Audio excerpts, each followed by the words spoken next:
Alam mo, kapag mag-a-abroad ka, dapat buo at malakas ang loob mo.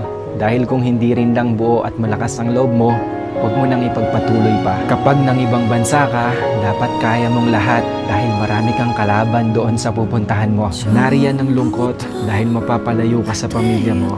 Isa yan sa pinakamalakas na kalaban na pwedeng umatake sa'yo. Nariyan din ang takot.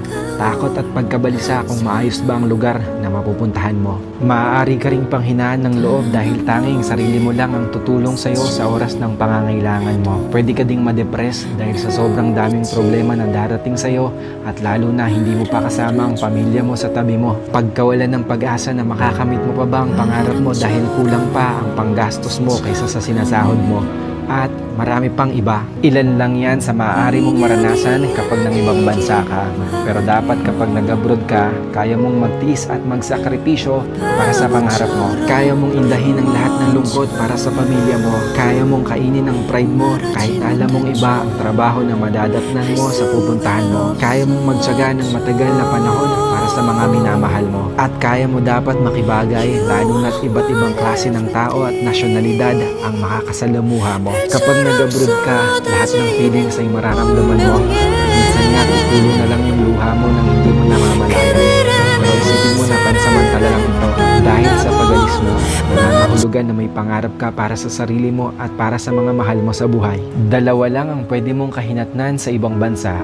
Ito ay matalo ka o magtagumpay ka. Kaya dapat alam mo ang dahilan kung bakit ka nag-abroad.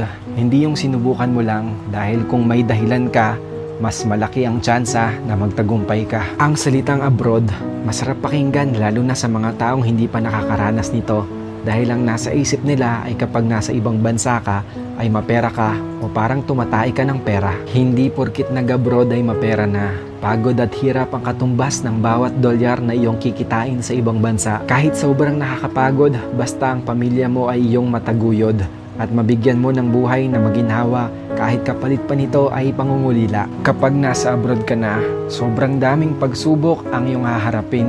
Kaya dapat tibayan at lakasan mo ang loob mo. At isipin mo kung sino-sino ba ang mga inspirasyon mo kung bakit ka ng ibang bansa. Piliin mo ang mga taong pakikisamahan mo.